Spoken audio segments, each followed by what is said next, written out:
2 മാസം അതിനുശേഷം ആ സന്തോഷം ഞങ്ങൾക്ക് തിരിച്ചു കിട്ടിയിരിക്കുക. ഒത്തിരി സന്തോഷമുണ്ട്. കാരണം എങ്ങനെ പറയണമെന്നറിയില്ല.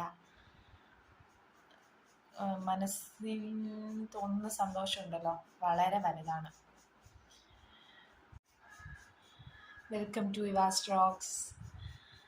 എന്താ പറയുക, ഇന്നലെ ബർത്ത്ഡേ ആയിരുന്നു. വളരെ ചെറിയ രീതിയിലൊരാഘോഷം. ഞാൻ ആഘോഷിക്കണ്ടെന്ന് പറഞ്ഞതാണ് ബർത്ത്ഡേ. അപ്പോൾ അത് കാരണം അച്ചായി നേരത്തെ എനിക്ക് ചെറിയൊരു ഗിഫ്റ്റ് വാങ്ങിച്ച് തന്നിരുന്നു. ചെറിയ ഗിഫ്റ്റ്, ചെരുപ്പാണ് എനിക്ക് പ്രാവശ്യം ഗിഫ്റ്റായിട്ട് വാങ്ങിച്ചു തന്നെ. അപ്പോൾ എന്താണ്, അതിൽ ഞാൻ ഹാപ്പി ആയിരുന്നു. അതുകൊണ്ട് തന്നെ ഗിഫ്റ്റൊന്നും വേണ്ട, വേറെ ആഘോഷമൊന്നും വേണ്ട, കേക്കൊന്നും കട്ട് ചെയ്യണ്ടെന്ന് പറഞ്ഞിരുന്നു. വേറെ ഒരാഘോഷം വേണ്ടെന്ന് ഞങ്ങൾ പറഞ്ഞിരുന്നു. എനിക്ക് ആഘോഷത്തിനെക്കാട്ടി മെയിനായിട്ട് അച്ഛായി എനിക്ക് വിഷ് ചെയ്യണം. അപ്പം ഇതിനെനിക്ക് വിഷ് ചെയ്തില്ല കേട്ടോ. മിനിഞ്ഞാന്ന് രാത്രിയിൽ 12:30 കഴിഞ്ഞിട്ടും എനിക്ക് വിഷ് ചെയ്തില്ല, മറന്നുപോയി. രാവിലെ ആയിട്ട് ഓർത്തില്ല, മറന്നുപോയി ആള്. പിന്നെ രാവിലെ അമ്മയും മമ്മിയും പപ്പയും ഒക്കെ വിഷ് ചെയ്ത്, ലിൻഡയൊക്കെ വിഷ് ചെയ്തപ്പോഴാണ് ഇന്ന് നിൻ്റെ ബർത്ത്ഡേ ആണെന്ന് ഓർക്കുന്നത്. അങ്ങനെ പിന്നെ ഓർത്ത് അന്നേരം തന്നെ വിഷ് ചെയ്ത് വൈകുന്നേരം വന്നപ്പോൾ കേക്ക് വാങ്ങിച്ചിട്ട് വന്നു. പക്ഷേ ഞാൻ ഇതെല്ലാം പറയാൻ വന്നേ. എന്നിട്ട് ചെറിയ രീതിയിലുള്ള ഒരു കേക്ക് കട്ടി നടത്തി കേട്ടോ. വലിയ ആഘോഷങ്ങളോ ഒന്നുമില്ലായിരുന്നു. ഇതെല്ലാം പറയാൻ വന്നേ. 2 മാസമായി ചാച്ചന് വയ്യാതായിട്ട്. 2 മാസങ്ങൾക്കിപ്പുറം ദൈവത്തിൻ്റെ കരുണ ചാച്ചൻ്റെ കൂടെ ഉണ്ടെന്ന് പറയുന്ന പോലെ ഒട്ടും നടക്കാൻ പറ്റാതെ, തന്നെ ഫുഡ് വാരി കഴിക്കാൻ പറ്റാതെ, ഒന്നും തന്നെ ചെയ്യാൻ പറ്റാത്തൊരവസ്ഥയിലായിരുന്നു ആദ്യമൊക്കെ ചാച്ചൻ എന്താണോ ചെയ്യുന്നതെന്ന് ചാച്ചന് തന്നെ ചിലപ്പോൾ അറിയാത്തൊരവസ്ഥ. പേടി ഒരു വശത്ത്, എന്താ പറയുന്നത്, ചുമ, അങ്ങനെയുള്ള കുറേയധികം പ്രശ്നങ്ങൾ, സ്ട്രോക്കിൻ്റേതായിട്ടുള്ള ഓരോരോ പ്രശ്നങ്ങൾ. കാലും കൈ അനക്കില്ല, കാല് അനക്കും എന്നിരുന്നാൽ പോലും നടക്കാൻ പറ്റില്ല. നമ്മൾ നടക്കുമ്പോഴത്തേക്കിന് വേച്ച് ഇരുന്ന് പോവുകയാണ്. അങ്ങനെയൊക്കെ കുറേയധികം പ്രശ്നങ്ങളുണ്ടായിരുന്നു. അതെല്ലാം എന്താ പറയുന്നത്, മാറാൻ വേണ്ടിയിട്ട് കറക്റ്റ് 2 മാസത്തെ മരുന്ന് കഴിച്ചു. ആ 2 മാസത്തിന് മരുന്ന് കഴിച്ചിട്ട് ന്യൂറോളജിസ്റ്റിനെ കണ്ടപ്പോൾ അവർ ലാസ്റ്റ് ടൈം കണ്ട സമയത്ത് ആ മേഡം ഫിക്സിൻ്റെ ടാബ്ലറ്റ് നിർത്തി. ഫിക്സിൻ്റെ ടാബ്ലറ്റ് നിർത്തിയപ്പോൾ തന്നെ, ഫിക്സിൻ്റെ ടാബ്ലറ്റ് കഴിക്കുന്നവർക്കറിയാം അവർക്ക് ഒരു ഭയങ്കര ക്ഷീണമാണ്, ഒരു വല്ലാത്ത തളർച്ച ആ ടാബ്ലറ്റ് കഴിക്കുന്ന സമയത്ത്. അതുകൊണ്ടായിരിക്കാമെന്ന് ഞാൻ വിശ്വസിക്കുന്നു. ആ ടാബ്ലറ്റ് നിന്നപ്പോൾ തന്നെ ചാച്ചന് പാതി അസുഖം മാറി. എന്ന് പറഞ്ഞാൽ ആ ടാബ്ലറ്റിൻ്റേതായിട്ടുള്ള ക്ഷീണങ്ങളും കാര്യങ്ങളൊക്കെ മാറി. അത് കഴിഞ്ഞപ്പോൾ പിന്നെ തെറാപ്പി, ഒരാഴ്ചത്തെ തെറാപ്പി, ഒരു ദിവസം പോലും മുടങ്ങാതെ. ആദ്യത്തെ 3 ദിവസം കണ്ടിന്യൂവും, പിന്നത്തെ 3 ദിവസം ഇടവിട്ടും പോയി. ഒരു ദിവസം പോയി പിറ്റേ ദിവസം പോയില്ല എന്നുള്ള ആ ഒരു രീതിയിൽ. അവിടെ ചെന്ന് അവർ ചെയ്യിപ്പിച്ചത് കൂടുതലും എക്സസൈസാണ്. തെറാപ്പിന്ന് ഞാൻ വിചാരിച്ചിരുന്നത് തിരുമുക കാര്യങ്ങളൊക്കെയാണെന്നാണ് ഞാൻ ധരിച്ചു വെച്ചിരുന്നത്. പക്ഷെ അതല്ല. അതുകൊണ്ടായിരിക്കാം എനിക്കറിയില്ല. ഇത് ചാച്ചന് ചെയ്ത് സ്ട്രോക്കിൻ്റെ തെറാപ്പി എന്ന് പറയുമ്പോൾ അവർക്ക് എക്സസൈസ് കൊടുക്കുക, കാലുകൊണ്ടായാലും കൈ കൊണ്ടായാലും ഉള്ള എക്സസൈസുകൾ. ഒരു സൈക്ലിങ് പോലൊരു സംഭവമുണ്ട്, പിന്നെ കുറേ വലിക്കാൻ, പിന്നെ ഈ സ്റ്റെയർ കയറാൻ വേണ്ടി അവിടെ ഒരു സ്റ്റെയർ സെറ്റ് ചെയ്ത് വെച്ചിട്ടുണ്ട്. അതിൽ കയറാൻ വേണ്ടിയിട്ട് ആദ്യ സമയത്തൊന്നും ഒരു സൂചി പോലൊരു സാധനം കൊടുക്കും. അത് കൈകൊണ്ട് ഇങ്ങനെ പിടിച്ചെടുക്കേണ്ട സാധനം ആദ്യത്തെ ദിവസം എടുക്കാൻ 1 മണിക്കൂറോ 1 മണിക്കൂർ ഏകദേശം അത് മൊത്തം കംപ്ലീറ്റ് ചെയ്യാൻ വേണ്ടിയിട്ട് എടുത്തു. പക്ഷേ ലാസ്റ്റ് ഡേ ആയപ്പോഴേക്കും ഇങ്ങനെ എടുത്തു വെച്ച് ആ ഒരു അവസ്ഥയിലേക്ക് മാറി.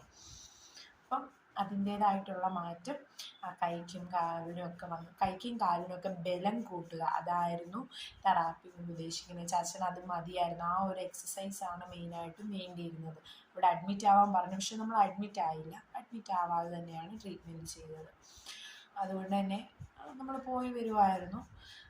എന്നിരുന്നാൽ കൂടി നമുക്ക് വീട്ടിൽ സ്റ്റെയർ കയറി ഇറങ്ങുകയും ചെയ്യാൻ പറഞ്ഞു. അങ്ങനെ സ്റ്റെയർ കയറി ഇറങ്ങുകയും ചെയ്തു. പിന്നെ ലാസ്റ്റിൽ ഡോക്ടറിനെ പോയി കണ്ടു.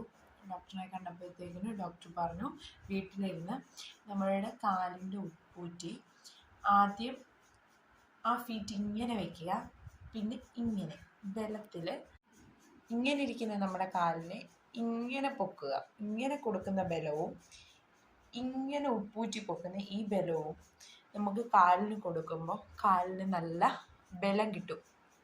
പിന്നെ ചെയ്യാനുള്ളത് ബോൾ കൊണ്ടുള്ള കയ്യിൽ സ്മൈലി ബോൾ വെച്ചിട്ട് എക്സസൈസ് ചെയ്യിപ്പിക്കുക.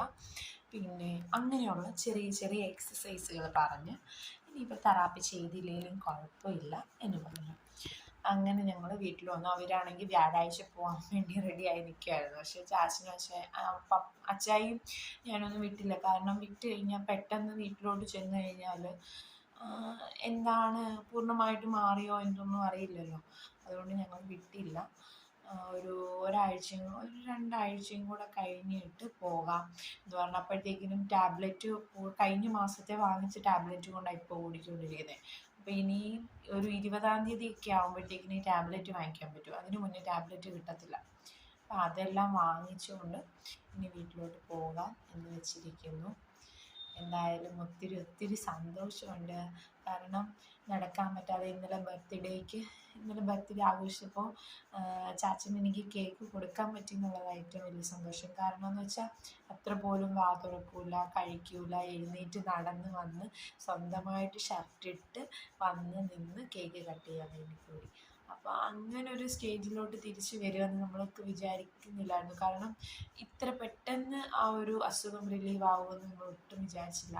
സ്ട്രോക്ക് വരുന്നവരും ആർക്കെങ്കിലും വന്നിട്ടുള്ളവരും ഒക്കെ എല്ലാ അറിവിലേക്ക് പറയുക, സ്ട്രോക്ക് വന്നാൽ പൂർണ്ണമായിട്ടും മാറും.